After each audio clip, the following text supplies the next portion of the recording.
todos bienvenidos a esta conferencia titulada Astrofísica de Altas Energías, estudiando el universo extremo. Tenemos de invitado a Rodrigo. Para nosotros es un honor tenerte y como siempre le recordamos, tenemos un espacio de preguntas al finalizar la conferencia. Le dejo el tiempo a Celeste, quien nos presentará a nuestro conferencista. Gracias, Eva. Muy buenas noches a todos quienes nos acompañan por Facebook Live. Yo tengo el gusto el día de hoy de poder presentar a nuestro conferencista.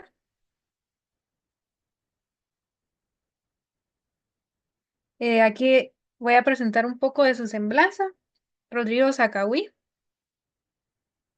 obtuvo su licenciatura en Física Aplicada en la Universidad de San Carlos de Guatemala, donde actualmente es profesor titular. Realizó sus estudios de maestría y doctorado en astrofísica en el Instituto de Astronomía de la UNAM en México. Llevó a cabo estudios de postdoctorado en el Instituto Nacional de Ciencias del Espacio de Brasil. Su investigación se ha centrado principalmente en la astrofísica de altas energías con un enfoque en el estudio de galaxias activas y explosiones de estrellas masivas. Ha sido galardonado con diferentes reconocimientos, destacando el Premio Héroes de la Investigación otorgado por la editorial Wiley, así como el reconocimiento a excelencia académica como investigador y profesor de LUSAC. Es el único miembro individual de la Unión Astronómica Internacional en Guatemala, miembro fundador de Astrofísica Centroamericana y del Caribe, donde fue presidente. Ha ocupado cargos como presidente de la Asociación Guatemalteca de Física y vicepresidente de la Academia de Ciencias Médicas, Físicas y Naturales de Guatemala. Ha trabajado en la divulgación y popularización responsable de la ciencia a través de diversos ciclos de conferencias y proyectos. Actualmente es el punto de contacto de Guatemala para el International Science Council. Así que bienvenido, Rodrigo, un gusto tenerte por aquí y el tiempo es tuyo. Gracias, muchas gracias por la investigación y quiero felicitar al grupo por todo el trabajo que hacen, por la divulgación y enseñanza adecuada de la ciencia, que bueno, enseñar ciencia muchas veces no es fácil. Entonces quiero felicitarles por todo lo que han hecho y agradecerles también el espacio. Entonces hoy les voy a hablar un poco de mi línea de trabajo, que ya llevo algunos añitos en eso, que es la astrofísica de altas energías, que bueno, es donde vemos los eventos más extremos del universo. Entonces espero poder transmitir un poco de lo mucho que se estudia en esta rama y de lo poco que entendemos de muchas cosas también, pero que hace emocionante, ¿no? Que hace interesante el campo de estudio. Entonces, bueno, para empezar, una pregunta clásica que casi siempre me hacen es ¿cuál es la diferencia entre astronomía y astrofísica? Bueno, actualmente ya no hay diferencia, digamos, la astronomía y por ende la astrofísica es la ciencia cuyo objetivo es explicar los fenómenos del universo apoyándose en la física. Digamos, una formación en astronomía formal requiere una base fuerte de física y es porque digamos, cosas como la vida de las estrellas que nadie ha visto nacer, crecer, morir una estrella, es en base a modelos físicos que nosotros entendemos cómo es que se comportan las estrellas. Por ejemplo, nadie ha visto el interior del Sol, sin embargo, es gracias a la física que sabemos que dentro del Sol se espera que hayan reacciones nucleares, etcétera. Entonces, es una rama que sí requiere bastante, se apoya bastante de la física.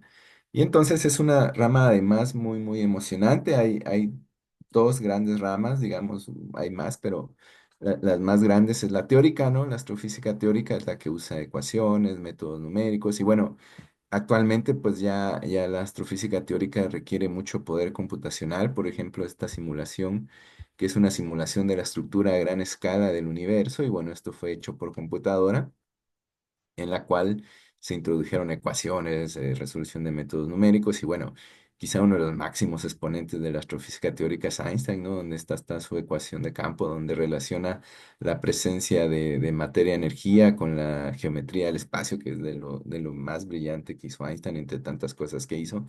Y bueno, esa es una de las ramas y la otra rama es la astrofísica observacional, que como su nombre lo indica, es el campo de la astrofísica que se dedica a analizar los datos, a generar los observatorios.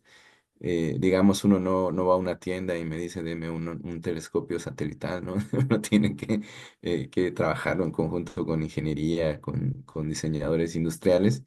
Y estas técnicas dependen mucho de la longitud de onda, digamos, la detección de óptico no es igual que la detección de rayos X, la cual no es igual a rayos gamma, la cual no es igual a microondas. Y como les decía, tiene mucha contribución de la ingeniería y del diseño industrial. Y bueno, también estamos los intermedios, diría yo. Yo soy alguien que trabaja un poco de teoría y un poco de observación. Entonces, digamos, son dos grandes ramas que se complementan. Digamos, la teoría debe ser apoyada en base a detecciones observacionales y las observaciones deben ser explicadas con teoría. Entonces, son dos ramas que se complementan y que, bueno, muchas veces los grandes avances en la astronomía van con un gran avance teórico y con un gran avance observacional. Entonces, en particular, estamos en una era muy emocionante. Yo creo que esta es una de las mejores eras para vivir la astronomía, la astrofísica, porque ya estamos, les voy a hablar también un poco más adelante, en una astronomía multimensajera.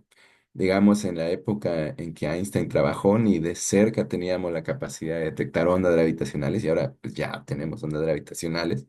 Luego también Hess, que fue uno de los pioneros de estudio de rayos cósmicos, pues jamás imaginó, bueno, o tal vez sí se lo imaginó, pero no estuvo cerca de, por ejemplo, hace una semana, de uno de los avisos muy importantes de la astrofísica, que fue la detección de un neutrino con la mayor energía detectada, que fue detectada por KPM-3NET, que es un experimento que está en Europa, en el mar. Entonces realmente es una época muy emocionante para estar vivos. Entonces, para entender un poco, bueno, la mayoría de la información que nosotros tenemos de los astros nos llega por algo llamado onda electromagnética. Una onda electromagnética es básicamente un campo eléctrico, electromagnético viajando en el espacio o en el medio que nos transmite información de la fuente que lo emitió. Podemos también recuperar información del camino que recorrió y bueno, históricamente la astronomía fue construida en base a observaciones del espectro. La luz es el mayor ejemplo de una onda electromagnética, al menos para nosotros. La luz es la onda electromagnética en la cual nuestros ojos están diseñados o capacitados para poder detectar. Y bueno, tenemos la caracterización de estas ondas es en base a su longitud de onda o su frecuencia, digamos, están relacionadas. Una es el inverso del otro, veces la velocidad de la luz. Y bueno, digamos, lo que sabemos de los astros ha sido gracias a que entendemos la luz y por eso es que un amigo una vez dio una charla genial que se llamaba Astrónomos expertos de la luz y es por eso, ¿no? Que nosotros para poder recopilar la información, por ejemplo, de qué está hecho la atmósfera de Júpiter, por ejemplo, esto lo hicimos en base a entender la luz que nos venía de Júpiter, ¿no? Reflejada del Sol, eh, de qué están compuestas las estrellas, o al menos la superficie, también es gracias a la luz que nos viene de las estrellas, de las galaxias, etcétera. Entonces ese es el espectro electromagnético, va desde las ondas de radio, que son las ondas menos energéticas, hasta los rayos gamma, que son las ondas más energéticas. Entonces, para tener una idea, una noción, una característica es la longitud de onda y eso es que tanto está separado un frente del otro. En el radio es del orden de un metro, digamos, quiere decir que que llega un frente de onda y el otro tiene una distancia de un metro, mientras que en los rayos gamma es de 0,000 10 ceros antes y un uno, ¿no? Hay una diferencia de 12 órdenes de magnitud entre la longitud de onda del radio y la longitud de onda de los rayos gamma y por ende en la frecuencia también. La frecuencia, que es lo que asociamos a la energía, estamos diciendo que los rayos gamma son, que sería un 100 billones de veces más energético que el radio. Un rayo gamma es del orden de 1 millón de veces más energético que el visible. Entonces, es por eso que le llamamos altas energías. Altas energías, entonces, si estamos viendo las energías más grandes, estamos viendo algo que tiene una energía del orden de 100 billones de veces mayor que lo que emite radio, entonces para eso requerimos algo que llamamos evento extremo y es que son eventos que detonan tanta energía, liberan tanta energía que se producen en lugares donde tenemos condiciones extremas y es donde se está dando la física extrema, digamos.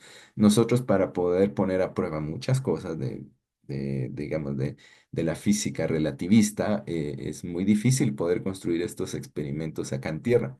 Entonces, afortunadamente existen los experimentos naturales, los laboratorios naturales, que pueden ser galaxias, grupos de galaxias, estrellas, agujeros negros, etcétera, y es allí donde podemos validar todas estas teorías. Entonces, en el universo, también clasificamos los eventos en dos grandes ramas. Uno es el llamado universo térmico, que es cuando los astros emiten y tienen cierta temperatura. ¿A qué nos referimos? Por ejemplo, las estrellas, nuestro Sol. Nuestro Sol tiene una temperatura que es del orden de los 6.000 grados Kelvin, 5.000 grados Kelvin. Entonces, podemos medirle una temperatura. Entonces, a este se le conoce como el universo térmico. Otros ejemplos de la emisión térmica es el polvo interestelar o medio interestelar. Y quizá el mejor o el mejor ejemplo de emisión térmica es el tan famoso fondo cósmico de microondas, que es emisión de unos microondas que nos vienen en todas direcciones y que es una de las grandes pruebas de la teoría del Big Bang, del origen del universo. Y bueno, esto es lo que conocemos como universo térmico. Sin embargo, también tenemos el llamado universo no térmico. Entonces, estos son procesos diferentes, son procesos radiativos no térmicos. El más, entre estos tenemos la aniquilación, que es cuando un par partícula y antipartícula colisionan y producen radiación. Esta tiene un origen no térmico. El caso de los más importantes es el síncrotron, un proceso en el cual partículas que viajan muy rápido se les llama partículas relativistas y es porque van a velocidades cercanas a la de la luz, atraviesan una región con campo magnético.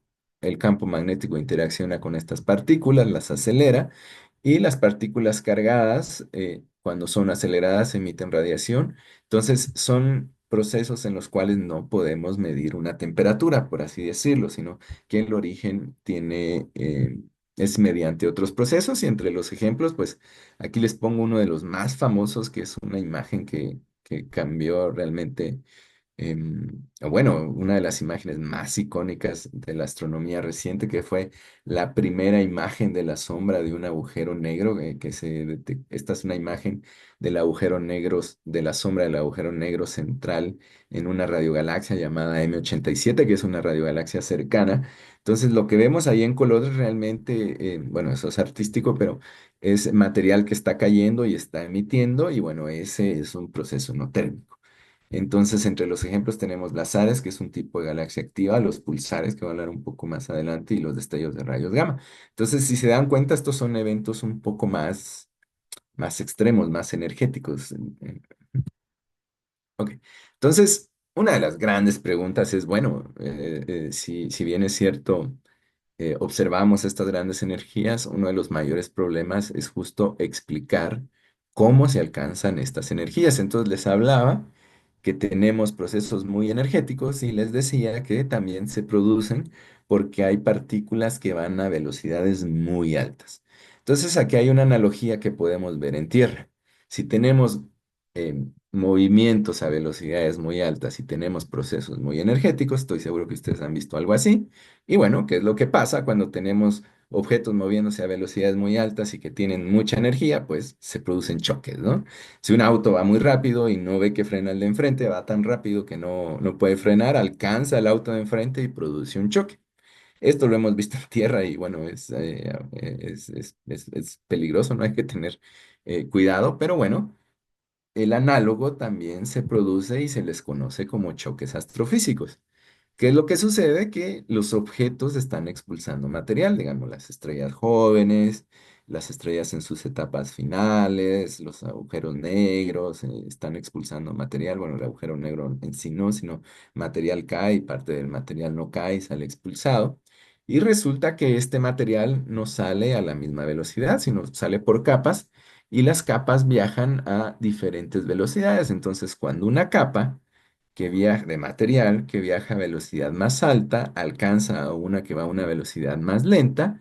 Estas interaccionan y a eso es a lo que conocemos como un choque astrofísico. Entonces, estos son procesos muy eficientes en convertir la energía cinética, que es la velocidad con la que van las capas de material, en energía radiativa, que es la velocidad, perdón, que es la energía con la que están emitiendo luz. Entonces, esto se les conoce como frentes de choque. El mecanismo de aceleración de partículas fue, de hecho, explicado por Enrico Fermi, uno de los físicos más famosos, y estos se observan a todas escalas en eventos astrofísicos. Se observan estrellas jóvenes, se observan galaxias, se observa en medio interestelar, o sea, son cosas bastante comunes. Entonces, por ejemplo, aquí hay una animación hecha que es de un destello de rayos gamma, donde se puede ver cómo una capa de material más rápida alcanza una lenta. Esto, si se dan cuenta, se pone más brillante. Y esto se les conoce como choques astrofísicos. Y es más o menos así, bueno, es así como se simula la interacción entre capas de material. Y estos son los fenómenos que producen que las partículas alcancen estas altas energías, que esa energía cinética se convierta en energía, se llama radiativa, es decir, que es un mecanismo en el cual la energía mecánica, que es la que asociamos a este movimiento de material, se transforma a energía radiativa, que es energía que emite radiación. Entonces, es así como podemos explicar que se alcancen estas, ¿no? Estas altas energías. Entonces, un poco una visión general de la astrofísica de altas energías. Pues bueno, como les decía, son longitudes de onda muy pequeñas, del orden de 10 a la menos 10 metros a menores. Eso quiere decir frecuencias muy altas, eso quiere decir energías muy altas. Si tuvieran temperatura, esta es una analogía, se le llama temperatura efectiva, si no estoy mal, que es, si tuvieran temperatura, no quiere decir que tengan esa temperatura, pero si la tuvieran, son objetos que tendrían alrededor de 1 millón de grados Kelvin. Estamos hablando de 3 órdenes de magnitud, 2 a 3 órdenes de magnitud más alto que la temperatura en una estrella. Eso es algo muy, muy alto, como les decía. Hay procesos que llaman síncrotron, Compton inverso, que son los responsables de producir estos fotones, esta luz, esta radiación. Y entre las regiones físicas que nos emiten estas altas energías, tenemos muchos objetos. Aquí les voy a hablar solo de algunos. Les voy a hablar brevemente de tres y luego más a fondo de dos, que son los que he tenido el gusto de estar trabajando en los últimos años. Y bueno, uno de los más importantes y que es poco conocido es la llamada emisión difusa. La emisión difusa, en esta imagen tenemos esta es la emisión difusa detectada por un satélite de NASA llamado Fermilat. Entonces Fermilat ve rayos gamma de, digámosle, altas energías. Entonces la emisión difusa es esto que vemos aquí en rojo. Y bueno, es una emisión como su nombre lo indica, que no está concentrada en un punto o en un objeto. Tenemos emisión difusa galáctica y emisión difusa extragaláctica. La de la imagen es claramente la galáctica, ¿no? Que es claramente el centro de nuestra galaxia. Digamos, ahí tenemos el plano galáctico. La emisión difusa galáctica se cree que se origina por la interacción de rayos cósmicos, que son partículas cargadas que se originan aún no tenemos muy claro, pero pueden ser supernovas, pueden ser en núcleos galácticos activos, pueden ser en destellos de rayos gamma, pero bueno, son partículas cargadas que se originan en eventos extremos y que viajan en el universo y llegan a la galaxia, entonces se topan con un medio interestelar que tenemos en el plano galáctico. Esta interacción produce rayos gamma y bueno, esto nos da origen al difuso galáctico y de hecho, em, la mayoría de radiación gamma que detectamos del espacio está en emisión difusa. Cerca del 80% es emisión difusa. Entonces es la mayor contribución de emisión de altas energías. Y el difuso extragaláctico, que también es un fondo muy débil, se cree, o bueno, lo que creemos ahora es que se origina por fuentes muy lejanas, que están tan lejanas que no podemos detectarlas porque se absorbe en su camino a la Tierra, se absorbe parte de lo que emitieron, entonces es simplemente un fondo ahí que está porque tenemos objetos muy lejanos que emitieron esa radiación y nos está llegando.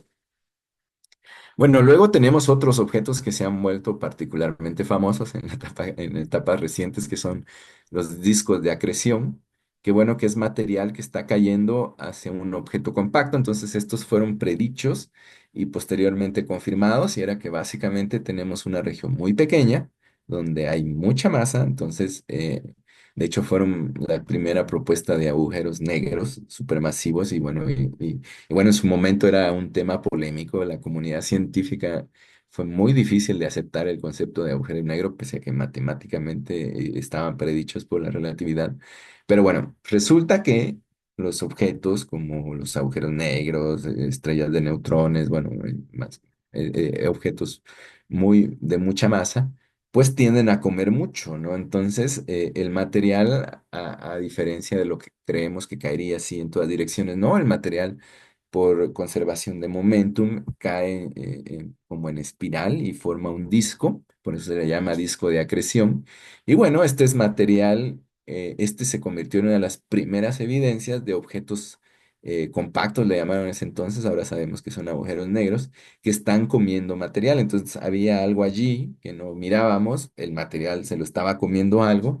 Entonces fue una de las primeras confirmaciones indirectas de agujeros negros. Y bueno, ahora ya nadie duda de la presencia de agujeros negros. Y bueno, estos también los vimos en rayos X, que digamos que son altas energías, no tan altas, como bajas, ¿no? Rayos gamma de baja energía, pero pues siguen siendo altas energías. Y bueno, una de las fuentes más conocidas es Sagitario A estrella, que era una fuente brillante en rayos X. Entonces ahora ya, pues con la colaboración de Event Horizon Telescope, ya pudimos observar que de hecho en el centro de nuestra galaxia hay un agujero negro masivo, y ese agujero negro es el que está comiendo ese material que nos está emitiendo rayos X, y que ahora asociamos a la fuente conocida como Sagitario A estrella. Entonces, esos son otros de los objetos muy famosos en altas energías, y otros de los históricamente famosos, además porque hay muchas cosas que aún no conocemos de los mismos, son los llamados púlsares. Estos púlsares, o llamados faros, bueno, les llaman faros también porque son estrellas de neutrones que están rotando muy rápido, que tienen dos chorros de material saliendo, y que cada vez que este chorro apunta a la Tierra emiten un pulso, por eso se llaman púlsares. De hecho, estos tienen una periodicidad tan exacta que de hecho es históricamente famosos, porque también en un inicio, cuando se detectaron, pues bueno, se detectaron pulsos que nos venían de forma muy periódica. Entonces fueron confundidos con emisiones de alguna inteligencia extraterrestre, pero bueno, luego se confirmó que eran emisiones de estrellas de neutrones que están rotando muy rápido. Y de hecho, cuando se envió al espacio, digamos, una misión espacial donde se puso, bueno, ahí en la Voyager tenemos registro, y bueno, se intentó poner un mapa de dónde estamos en el universo.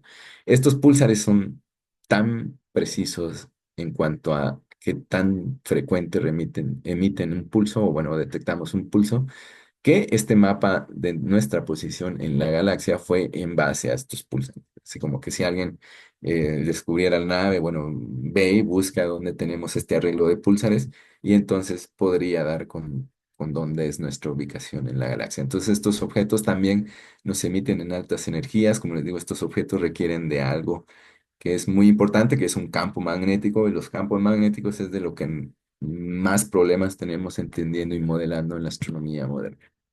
Y bueno, ahora sí, ya un poco más, yéndome a los objetos que yo he estudiado un poco más, están estos llamados destellos de rayos gamma. Estas son emisiones cortas, y por cortas hablo de escala de segundos. Para escala astronómica eso es extraordinariamente corto. Si tomamos en cuenta el tiempo de vida de una estrella, el tiempo de vida en que lleva a que una galaxia interaccione con otra, que estamos hablando del orden de billones de años, ¿no? Millones, billones de años. Estos destellos de rayos gamma, que son objetos, no, bueno, son emisiones cortas, muy brillantes, bueno, incluso comparado con una supernova tiene el orden de semanas, días, semanas, entonces son realmente cortos, ¿no? Son muy intensos, ahí solo puse 10 a la 52 Sergios para tener una idea, pero cuando les hablo de intensos es que emiten la misma energía que va a emitir el Sol en toda su vida, estos destellos de rayos gamma los emiten en cuestión de segundos. Es decir, como que si todo lo que está liberando el Sol que nos llega a nosotros acá a Tierra se concentrara y lo emitiera en 2 segundos. Entonces es un flash muy, muy alto. De hecho, hay teorías, propuestas de que, y hay una en particular que me llamó mucho la atención, y bueno, y es que alguien propuso, y seriamente lo propuso, de que la extinción de los dinosaurios pudo haber sido, también pudo haber sido explicada con que uno de estos eventos, de estos GRBs o destellos de rayos gamma, ocurrió en las cercanías de la Tierra, quemó parcialmente la atmósfera y eso hizo bueno, llevó a esta fase de extinción masiva. Bueno, obviamente es una teoría, pero la más aceptada es la del meteorito, pero bueno, para que vean así de intensos. De hecho, si pasara uno aquí en la vecindad, no hay riesgo, no se preocupen, no hay riesgo porque esto se origina por estrellas masivas que ya están muriendo, no tenemos ninguna cercana que sea candidata a ser uno de estos, pero bueno, si pasara uno cercano ni nos enteraríamos y se quemaría la atmósfera. Pero bueno, en lugar de asustarnos, hay que verlo como emocionante porque hay física extrema, no hay ninguno cercano, como les decía, no estamos en riesgo. Y bueno. Aquí, por ejemplo, este es uno de los más famosos que fue tan brillante que saturó el detector. Es decir, durante un instante el detector se saturó con la luz de esta explosioncita, ¿no? Entonces, estos destellos de rayos gamma, como les decía, son energías típicas altas. Como les decía, son del orden de 1 millón a un billón de veces la energía que emite una luz, un foco, digamos. Entonces, es una energía muy, muy alta. Tiene duraciones que van desde milisegundos hasta miles de segundos. El más largo fue uno extraordinario que sucedió en el 2022, que duró algunos días. Y bueno, imagínense estar viendo esto tan brillante por algunos días, en el que fue un GRB muy famoso, el 221009, bueno, los nombres en astronomía han perdido romance. Estos nombres son simplemente año, mes, día, para tener un recuento de cuándo ocurrieron, ¿no? Entonces presentan mucha actividad. Hay dos tipos. Hay los GRBs llamados cortos. Y estos son particularmente interesantes. Voy a hablar un poco más después y los largos, ¿no? Los cortos son con duraciones típicas menores a 2 segundos y los largos son mayores a 2 segundos. Se cree que el origen entre ambos es diferente. Los largos creemos que se originan por las muertes de estrellas muy grandes que están rotando muy rápido, entonces se les llama colapsares. Y bueno, cuando una de estas estrellas muere, va a producir una de estas explosiones. Y los cortos, a diferencia de los largos, se cree que se originan cuando dos objetos compactos, que al menos uno de ellos sea una estrella de neutrones o enana blanca, puede ser, empiezan a caer uno con el otro, se llama colisionar y eventualmente se colapsan y se origina uno de estos cortos. Y otra cosa importante es que ninguno es igual a otro, no podemos predecir en qué parte del cielo se van a originar, no podemos, digamos, no podemos tampoco saber, en la mayoría no sabemos qué tan lejos se originan, eso es un problema. Y bueno, a la vez involucra muchos retos y como les decía, los cortos son particularmente famosos porque son dos objetos compactos, es decir, que tienen masa, que están colisionando uno sobre el otro, entonces fueron predichos como emisores naturales de ondas gravitacionales y ¡zas! Resulta que hace algunos años se dio por primera vez la detección de una onda gravitacional y fue maravilloso porque el modelo coincidió con todo lo que esperábamos, ¿no? Se emitió la onda gravitacional, 2 segundos después se produjo el GRB, algunos días después se produjo el evento kilonova se llama, que es un tipo supernova pero menos energético. Quizás la receta que habíamos predicho teóricamente finalmente fue confirmada observacionalmente. Aunque algo muy interesante a mencionar es que, pese a que se producen, detectamos un GRB, más de un GRB al día en promedio, solo uno hemos podido detectar en ondas gravitacionales y onda electromagnética. Entonces es interesante, pues bueno, ¿por qué? Porque, bueno, uno esperaría de que si están pasando seguido, entonces es interesante que de momento solo en uno hayamos visto digamos, tanto detectado ondas gravitacionales como emisión electromagnética. Y bueno, los otros objetos que también son muy famosos y son una especie de rockstars en la astronomía son las galaxias activas, que son galaxias como la nuestra, cuya diferencia es que su centro es mucho más brillante, ¿sí? 10.000 veces más brillante en comparación a una galaxia normal. Entonces, ¿esto qué implica? Que cuando uno ve de lejos estas galaxias, prácticamente lo que ve es el centro, porque el centro es tan brillante que opaca el resto de nuestra galaxia. Entonces, aquí tenemos una animación muy bonita de un cuásar, uno de los más famosos, el 13279. Esta también fue hecha por la colaboración Event Horizon Telescope, que es un arreglo de radioscopios, radiotelescopios en todo el mundo. Y bueno, son interesantes porque en este quasar por primera vez logramos medir la velocidad con la que está saliendo el material y se confirmó que es una velocidad muy rápida, llamada relativista, quiere decir que está cercana a la velocidad de la luz. Los cuásares además son famosos porque son muy brillantes, eso implica que los podemos ver muy lejos y bueno, es uno de los tipos de galaxias activas que además aparece en ciencia ficción. Yo lo he escuchado en un par de películas que mencionan cuásares y bueno, son de los objetos más fascinantes porque son tan brillantes y eso implica que los podemos ver muy lejos y además tienen en su centro un agujero negro muy masivo, que es algo también muy, muy interesante. Entonces, como para tener una rápida comparación de lo que llamamos una galaxia normal como la nuestra y una galaxia activa como esta 3C279. Pues bueno, la diferencia entre una y otra es que una galaxia normal como la nuestra, como Andrómeda, que es la imagen que tenemos acá, es que para una galaxia normal, entre comillas, la mayoría de la radiación se produce por estrellas, digamos, la luz que vemos de estas galaxias se originó por estrellas, estrellas como el Sol, aunque en su mayoría son estrellas más pequeñas, enana roja, o también tenemos gigantes azules, maravilloso el zoológico de estrellas que tenemos. Su intensidad, al ser producida la luz por estrellas, tiene máximo en el óptico, pues nuestros ojos, por eso es que nosotros naturalmente, bueno, no naturalmente, requerimos a veces de instrumentos como telescopios para ver otras galaxias. Si no han visto Andrómeda en telescopio, se ve muy bonita la nubecita. Y de Andrómeda también podemos ver las nubes de Magallanes, etcétera. Y bueno, la radiación se distribuye más o menos en toda la galaxia, ¿no? Digamos, de Andrómeda podemos ver los brazos espirales, podemos ver el centro.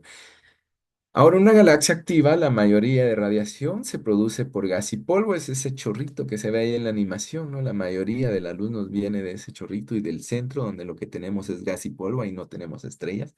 Y si alguna estrellita se llegara a acercar ahí, no sobreviviría mucho.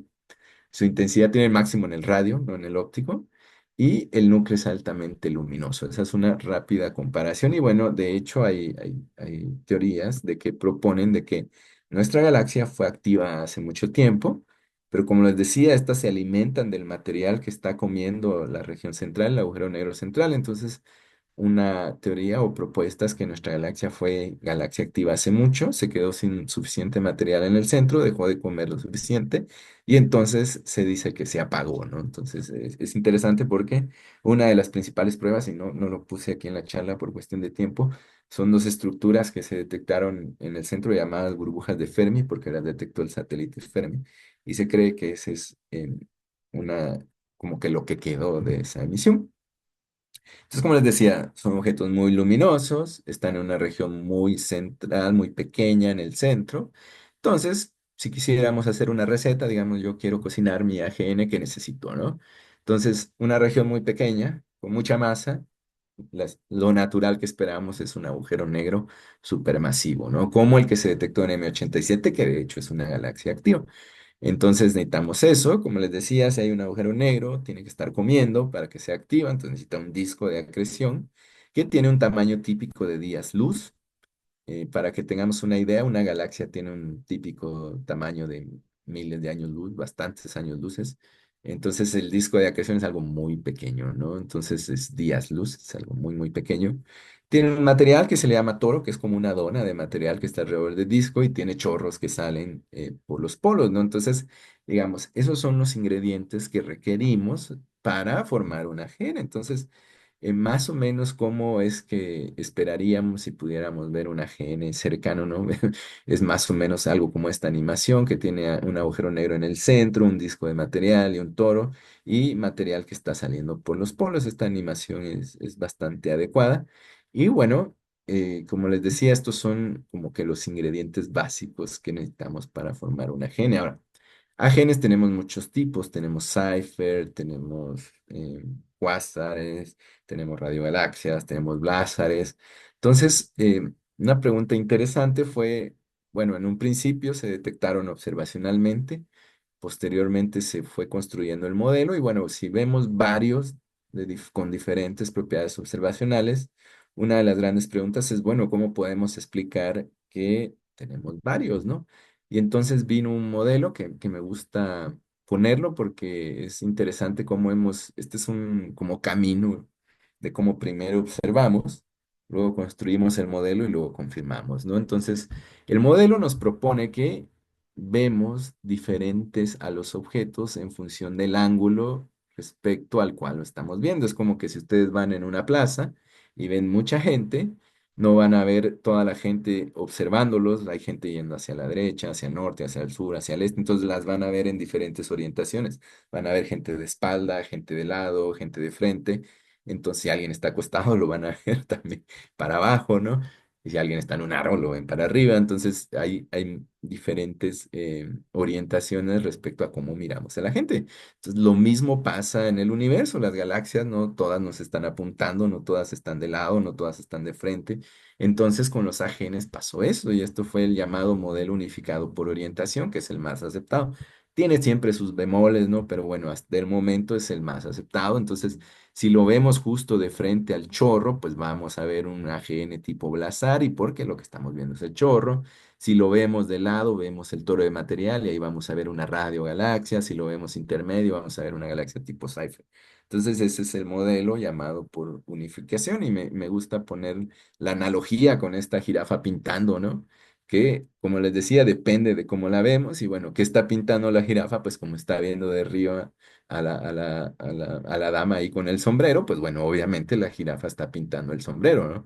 Y no quiere decir que esté viendo a otro objeto o a otra persona, ¿no? Está viendo a la misma y nosotros que hubiéramos dibujado de frente, pero la jirafa que ve de arriba lo que ve es el sombrero, ¿no? Entonces pasa lo mismo en astronomía, ¿no? Si vemos una galaxia, en función de dónde la veamos, vamos a verla diferente, por así decirlo. ¿Y por qué les digo que es un gran ejemplo de cómo primero observamos, construimos el modelo y luego lo confirmamos? Y es porque afortunadamente ya en la era moderna tenemos la llamada astronomía multifrecuencia, voy a hablar un poco más de eso. Y bueno, uno de los objetos más famosos, esta es una radiogalaxia llamada Centaurus A, y si se dan cuenta es prácticamente la foto del modelo, ¿no? Tenemos el toro de material, tenemos el centro muy brillante, tenemos los dos chorros, y bueno, esta es una imagen compuesta, esta es una imagen que tiene observaciones en óptico, en radio y en rayos X. Entonces, este es digamos, como que la confirmación, y como les decía, esta es una rockstar de la astronomía, porque además es una candidata a emisora de rayos cósmicos de mucha energía. Entonces, los AGN son muy interesantes, porque además el primer sombra de agujero negro que vimos fue en un AGN. Los rayos cósmicos, que son las partículas estas muy, muy energéticas que nos vienen de todo el universo, parece que se originan en AGN. Los AGNs también son candidatos a ondas gravitacionales, pero todavía los detectores no son capaces porque están muy lejanos. Los AGNs y las ondas gravitacionales esperadas son muy débiles. También los AGNs han sido estudiados en todo el espectro electromagnético, emiten desde radio, óptico, ultravioleta, microondas, rayos X y rayos gamma.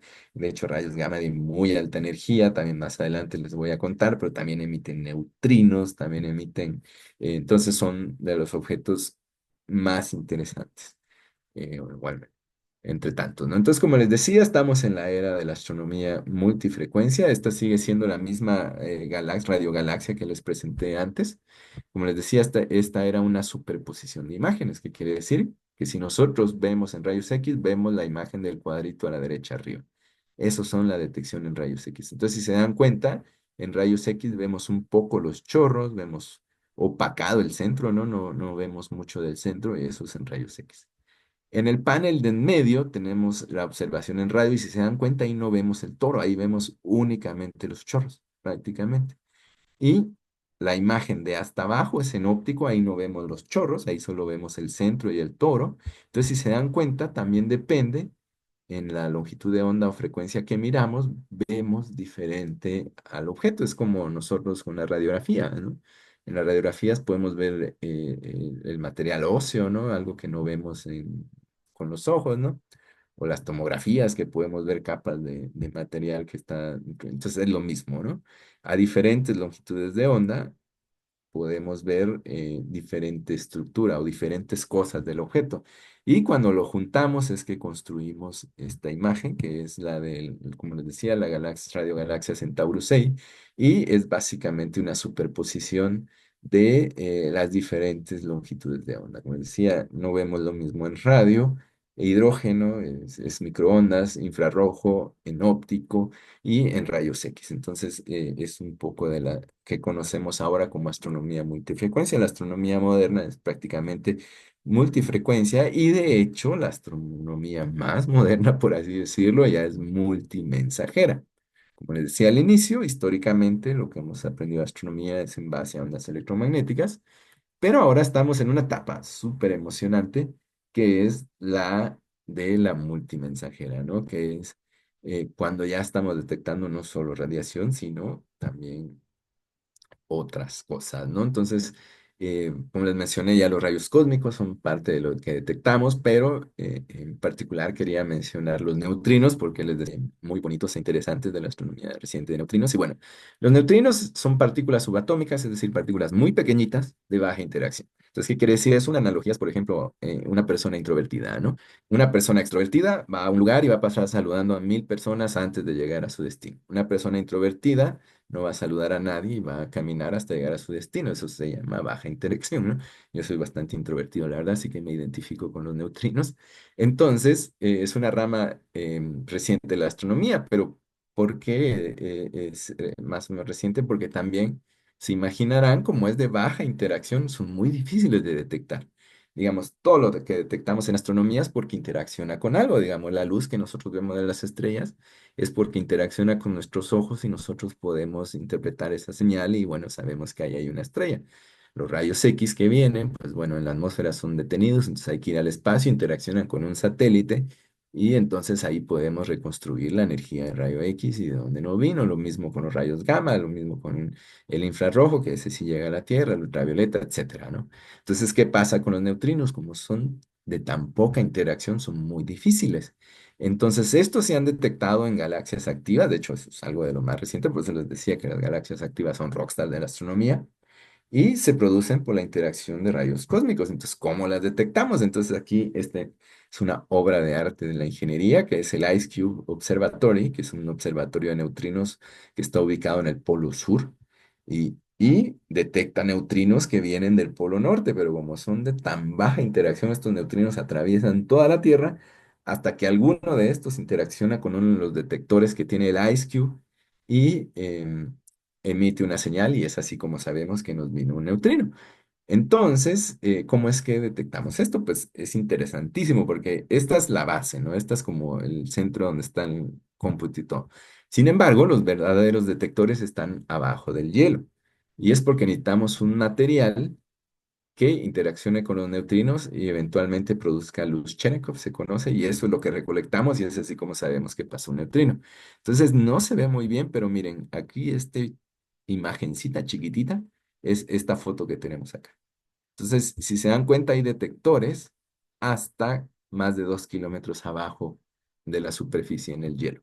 Entonces, esto es realmente increíble lo que han logrado, porque hicieron como túneles en el hielo en los cuales ingresaron estos detectores llamados fotomultiplicadores, y estos son los que detectan la luz. Entonces, IceCube, para que tengan una comparación, se ve aquí muy pequeñita, pero este es el tamaño de la Torre Eiffel.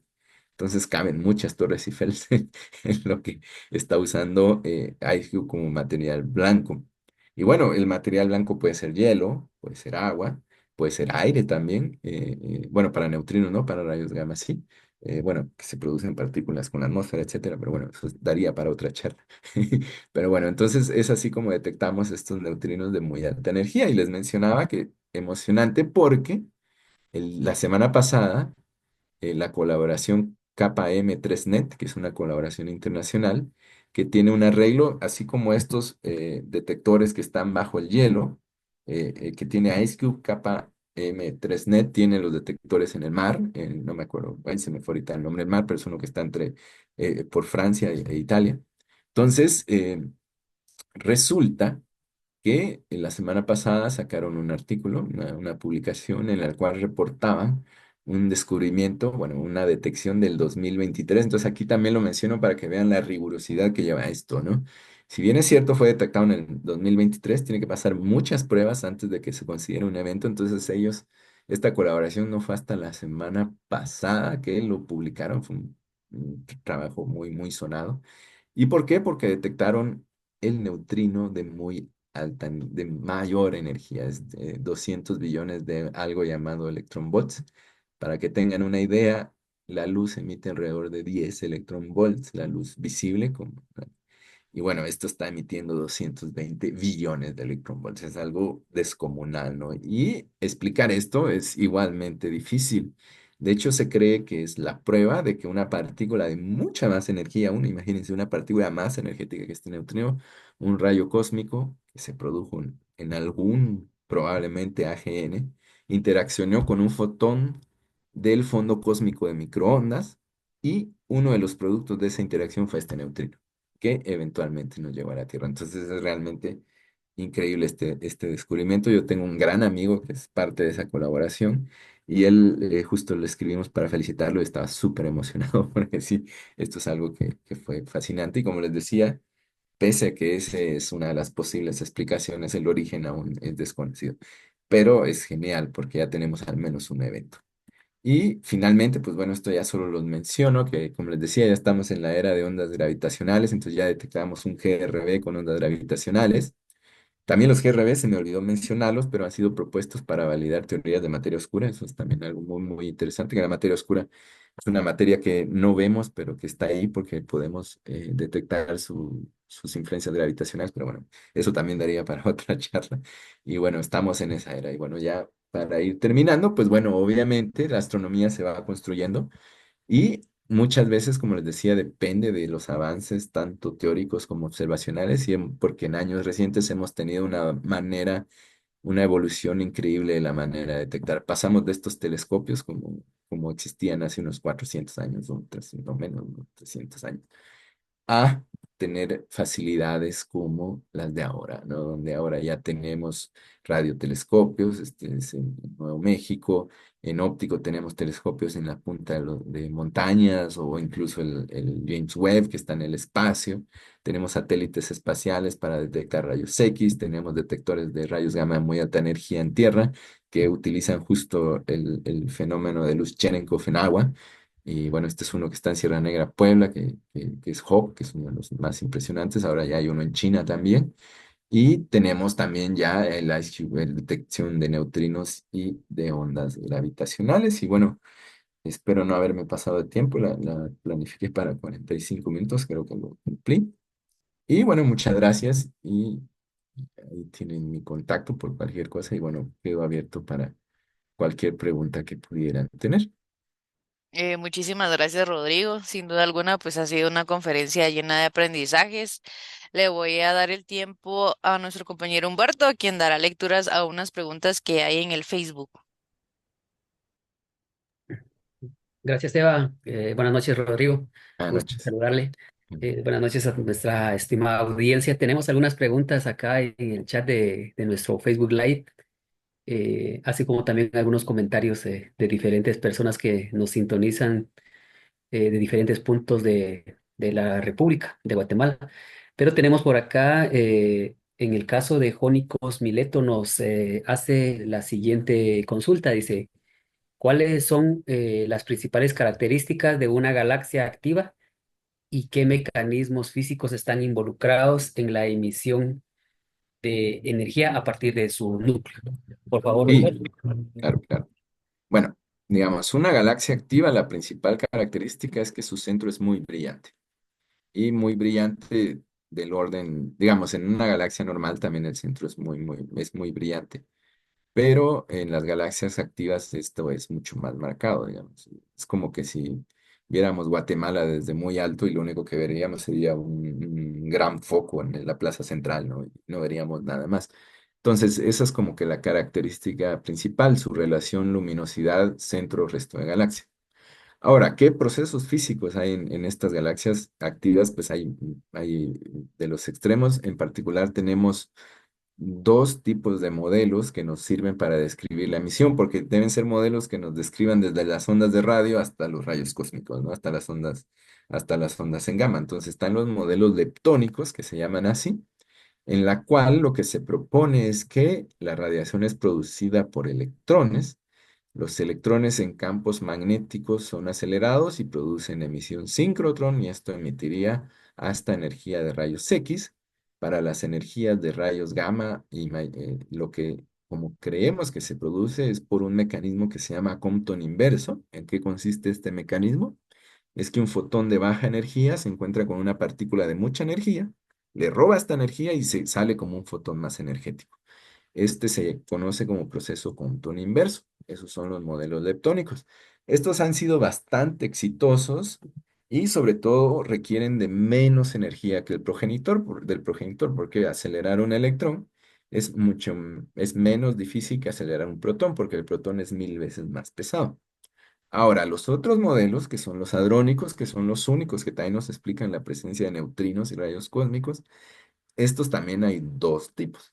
Uno es que sea mediante emisión síncrotron de protones, que quiere decir que los protones, que también son cargados, también van muy rápido, entran en un campo magnético, también son acelerados y emiten.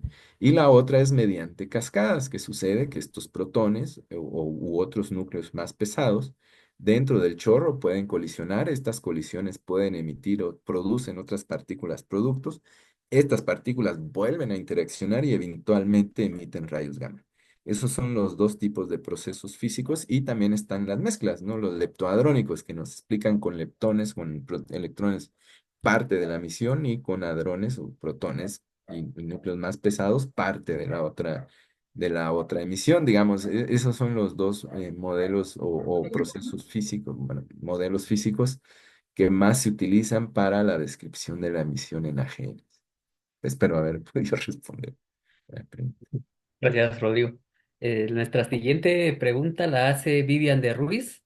Este, dice, ¿cómo pueden los cuásares ser usados para estudiar la estructura a gran escala del universo?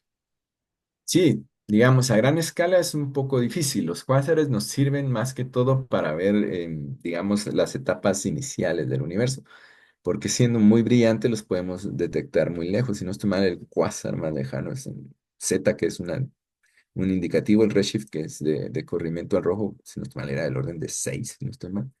Pero bueno, eso es cuando el universo era joven, por así decirlo. Ahora, para la estructura a gran escala, lo que se utiliza usualmente son galaxias normales, porque también son más abundantes y, por ejemplo, nosotros estamos en un grupo de galaxias, que es el grupo local. Este grupo es parte de un cúmulo de grupos de galaxias, que es el grupo de Virgo. Este es también parte de un supercúmulo, que es el supercúmulo de Virgo, y este a su vez es parte de otra estructura mayor. Entonces, nosotros mismos estamos inmersos en una estructura a gran escala. Y digamos, ya las imágenes a gran escala son producidas con simulaciones que involucran la presencia de materia oscura. Entonces, sí, más para gran escala, utilizamos galaxias normales. Ahora, para estudios de universo temprano, ahí sí son importantes los cuásares porque son objetos muy lejanos y muy brillantes. Entonces, al ser muy brillantes, podemos verlos más lejos. Y entonces nos permite entender un poco cómo era el universo en etapas, bueno, no tan jóvenes, pero sí bastante más jóvenes en comparación al universo cercano. Entonces ahí es donde es la importancia de los cuásares, además de ser laboratorios naturales de relatividad. Entonces, también los cuásares han sido muy importantes para validaciones de eventos relativistas. Ok, muchas gracias, doctor. Seguimos con nuestra siguiente pregunta. Esta pregunta la hace Eric Castillo. Él consulta por qué los blázares muestran una mayor variabilidad en su emisión que otros tipos de AGN. Sí, bueno, esta pregunta es muy buena y se explica con que en los blázares, como vemos directamente el chorro, digamos, cuando uno observa el AGN como blazar, es cuando el observador está viendo el chorro. Entonces, el chorro expulsa material a diferentes velocidades, entonces es así como explicamos la variabilidad más fuerte en blázares, es porque como prácticamente lo que estamos viendo es la actividad del chorro. Entonces, es por eso que en un blázar, digamos, es como este chorro que tenemos acá en la animación, como que estuviéramos justo encima, ¿no? Como que aquí estuviéramos nosotros parados. Entonces, lo que estamos viendo es lo que está expulsando el chorro principalmente, digamos, en un blázar muy difícilmente miremos señas del disco de acreción. Se ven líneas débiles, pero muy débiles, pero es por eso, porque estamos viendo digamos, como que la actividad del chorro. Entonces, como el chorro está expulsando material a diferentes velocidades, en diferentes densidades, con diferentes condiciones físicas, entonces eso nos sirve para predecir y explicar por qué tenemos variabilidad. Aunque interesante también esa pregunta, porque hay blázares que presentan variabilidad periódica. ¿Qué quiere decir eso? Que el brillo sube y baja con periodos del orden de años. Entonces, esa también una propuesta que de hecho trabajamos con colegas de Honduras es que también puede que el blázar tenga en lugar de un agujero negro en su centro dos. Entonces, que esta periodicidad o modulación en la emisión sea reflejo de que hay un agujero negro rotando alrededor del otro, ambos están rotando, entonces también eso es muy interesante porque es una propuesta para estos blázares periódicos, que de hecho sí hay como 5 o 4 blázares periódicos, hay otros que son semiperiódicos, y esos también han sido un reto explicar por qué tienen esa periodicidad, porque no la esperamos. Gracias. Siguiente pregunta la hace Marco Vinicio Ruiz Arévalo. Él consulta cómo se detecta y estudia una galaxia activa en distintas longitudes de onda, radio, infrarrojo, óptico, rayos X y gamma. Sí, históricamente las galaxias activas fueron detectadas en radio. Entonces, porque son muy brillantes en radio. Entonces, el estudio de las galaxias activas prácticamente tuvo un boom, así un crecimiento muy fuerte con el desarrollo de la radioastronomía. Entonces, ¿cómo funcionan estas observaciones multifrecuencia? Pues bueno, usualmente uno detecta, pues ya sea radio, pudo ser óptico también, y entonces se generan campañas de survey, le llaman, que son mapeos en diferentes longitudes de onda. Por ejemplo, los satélites, hay unos que están mapeando todo el cielo, otros no. Otros mapean solo ciertas regiones del cielo. Entonces lo que se hace son campañas de observación. Por ejemplo, yo tuve la suerte de ser parte de una campaña de observación en óptico. Me tocó ir al Observatorio Nacional en México y me tocó estar ahí 2 temporadas de 10 noches, que es bien cansado. Admiro a los observacionales porque no dormir por 10 noches es fuerte. Pero bueno, es así como se hace, campañas de monitoreo continuo. Y bueno, esto no sucede solo con AGN, no sucede con cualquier objeto astronómico. Se identifica en una longitud de onda, entonces se generan campañas de observación en la ubicación del cielo donde se observa este objeto. Ahora, se complica más cuando primero se detecta, por ejemplo, en rayos gamma o un rayo cósmico o un neutrino. ¿Por qué? Porque, digamos, en radio tenemos una resolución angular tan bonita que nosotros podemos decir, bueno, vino de este punto, de acá. Sin embargo, conforme vamos a mayores longitudes de onda, lo que decimos es que en vez, no, lo que pasa es que en vez de ver un punto, vemos un circulito. Y este circulito va creciendo. Entonces, ¿qué sucede? Que el universo, aunque parece que estuviera vacío, no lo está. Entonces, en un circulito podemos tener 5, 6, 10 objetos, ¿no? Entonces es difícil, no se puede distinguir de dónde vino este objeto. Entonces, por ejemplo, cuando vemos una alerta que la manda un observatorio de rayos gamma, ¿no? Entonces el problema ahí es que solo dice, bueno, pudo venir de esta región. De hecho, pasó con el neutrino este de capa M3net, que cuando reportaron, digamos, me puse a ver un poco el paper y bueno, cuando sacan la región de dónde pudo haber venido ese neutrino, habían 6 posibles fuentes, ¿no? Entonces es porque la resolución angular a esas energías es muy mala. Entonces también ahí toca hacer mapeos, pero bueno, es así como más o menos se construye la astronomía multifrecuencia. Bien, muchas gracias, doctor. Una pregunta más tenemos por acá en nuestro chat. Dice Claudia Pivaral Forno, dice, si logran rastrear con el tiempo, ¿de dónde provienen estos neutrinos de alta energía? Por favor, doctor. Sí, de hecho hay dos que ya están plenamente confirmados, que fueron AGNs. El primero fue el Texas 0506 más 506, que justo Y este fue muy bonito porque el neutrino vino justo cuando los rayos gamma estaban teniendo un máximo de emisión, es decir, empezó a crecer la emisión de rayos gamma y ¡zas! Justo en el mismo momento en que los rayos gamma estaban muy brillantes, nos vino el neutrino en la región donde estaba este blazar y bueno, fue así como que, sí, este neutrino todavía no podemos decir 100%, pero es muy probable que venga de este blazar y que se produjo porque hubo ahí un proceso hadrónico, etcétera. Y el otro es una, ay, se me fue el nombre, pero es una radiogalaxia cercana también. Ahí, bueno, de hecho, no estamos trabajando con una escuela. Bueno, se me fue el nombre. Pero el segundo, este fue un exceso de neutrinos, no fue un único neutrino, fue un exceso de neutrinos que también pudo venir y este se cree que se originó en los lóbulos. Lóbulos se llama regiones más densas que están cerca del disco de acreción y que por interacción con ciertos fotones semilla le llaman. Pero bueno, digamos, sí, digamos, estas dos observaciones como que confirman de que el origen es AGN. ¿Qué es lo que pasa con los neutrinos, no? Que los neutrinos son de mucha menos interacción respecto a las otras partículas y longitudes de onda. Entonces los neutrinos nos pueden estar viniendo de un AGN que simplemente no vemos porque la radiación se absorbe y ya no nos llega a la Tierra, ¿no? Entonces, pero bueno, digamos, al menos los neutrinos de cierta energía, tera electron volts, digamos, más o menos. Ahora, este último, este de peta electron volts, sí se cree que fue un rayo cósmico interaccionando con el fondo cósmico de microondas. Y los de neutrinos de menos energías, sí sabemos que se originan en supernovas, hay hechos históricos y bueno, también el modelo lo predice. Y los de aún menor energía se originan en interacciones atmosféricas. Entonces hay un, digamos, depende del rango de energía, pero más o menos así va lo que sabemos ahora de los neutrinos. Y bueno, pues también yo no soy experto en neutrinos, pero es más o menos lo que creo. Muchas gracias, doctor. Con esta pregunta, pues estamos por finalizar esta sección. Dejo a mi compañera Eva para el cierre de nuestra charla.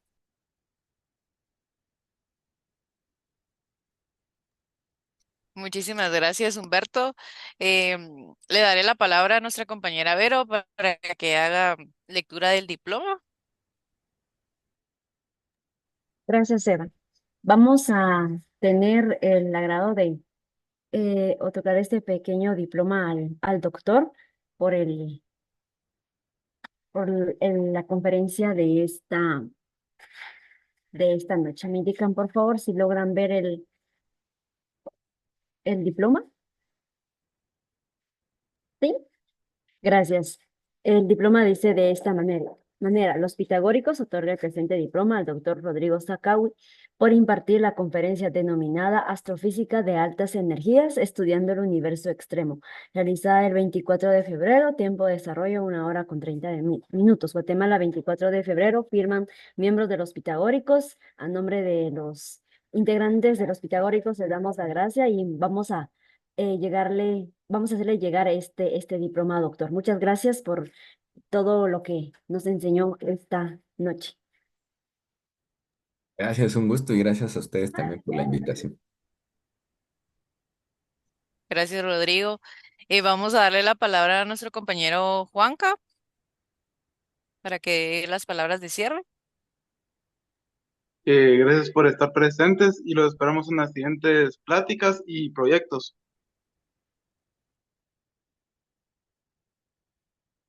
Feliz noche.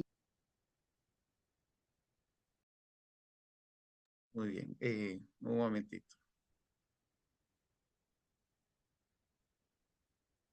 A ver.